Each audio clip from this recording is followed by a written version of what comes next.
What is up, everybody? Tim the Collector here with another weekly pickup. It's Saturday. I was already late making this video. Tried to make it on Thursday night, had a corrupt file, so now it's Saturday. So I guess better late than never. It's a small batch of books. Excuse me. It's a small batch of books, and I will go into why that is after I run through these books. So first up, Prodigy, Mark Millar.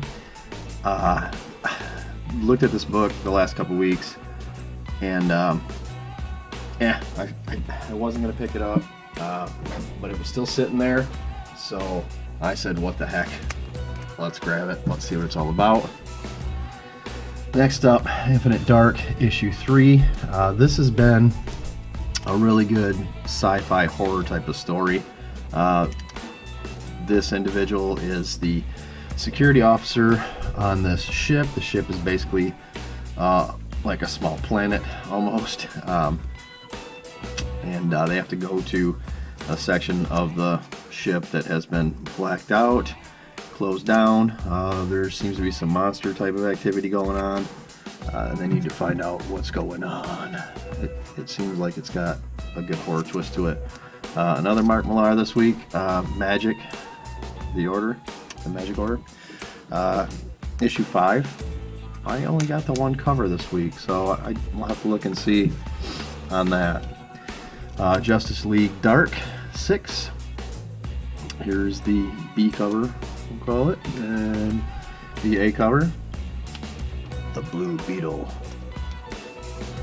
This cover takes me back to like the 70s and 80s. Detective Chimp must die. He's all tied up, laid out. Everyone's helpless, and he's got this big axe he's wielding. Just reminds me of old school comics, so I like that. Heroes in Crisis 3. That's the B cover and A cover. And to Marvel, the Best Defense. These kind of one-shot books. Picked up Silver Surfer and Doctor Strange this week. Based on the Immortal Hulk one I read, I'm hoping these are going to be equally good. Black Order number 2. The covers are cool. I haven't read the first one yet.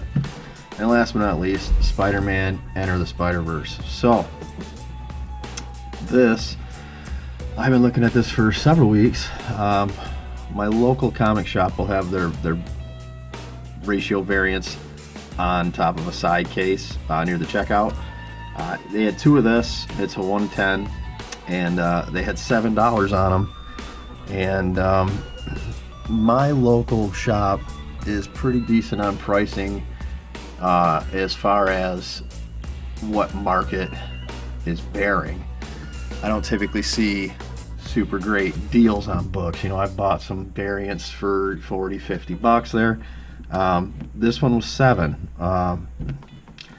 So I feel like this one was a pretty good deal at that. So this one was still sitting there, so I said, what the hell, I'm going to put you out of your misery, and I picked it up. So I'm pretty excited to have this book, though, because the more I look at it, the more I think about it. You know, he's got his iPod or iPhone and his headphones, and he's chilling in the web, so you know, kind of the graffitied spider logo.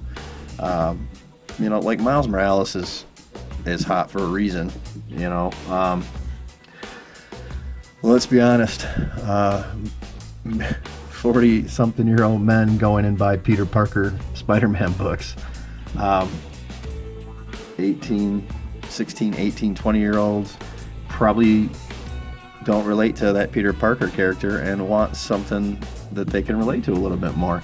And this Spider-Verse stuff is it. So, looking forward to the movie. Gonna take my 5-year-old to see that. Hopefully that works out. She hasn't been to a movie that length before, so we'll see how it goes. But no, it's a real cool book, and I think that character is probably gonna have miles and miles and miles of opportunity as far as spec books go, stories, you name it.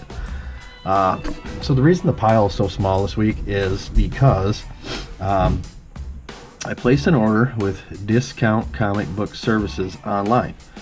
I've actually placed 2 going on 3 orders with them now. I haven't received any of them yet, but I should be getting something end of this month, beginning of next month. The thing about Discount Comic Book Services is you pre-order your books.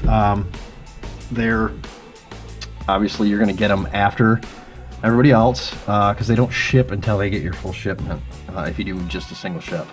So I wanted to give that a shot. I wanted to try to supplement my local comic book shop with some online stuff.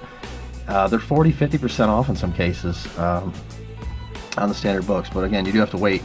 It's not to say I'm not going to still support my local comic book shop, but I just can't afford to go in there and drop $125 a week if I want to see all these books and show you guys all these books. So I had to do something up there. I still got a pull list. I'm still gonna buy stuff, #1s, etc.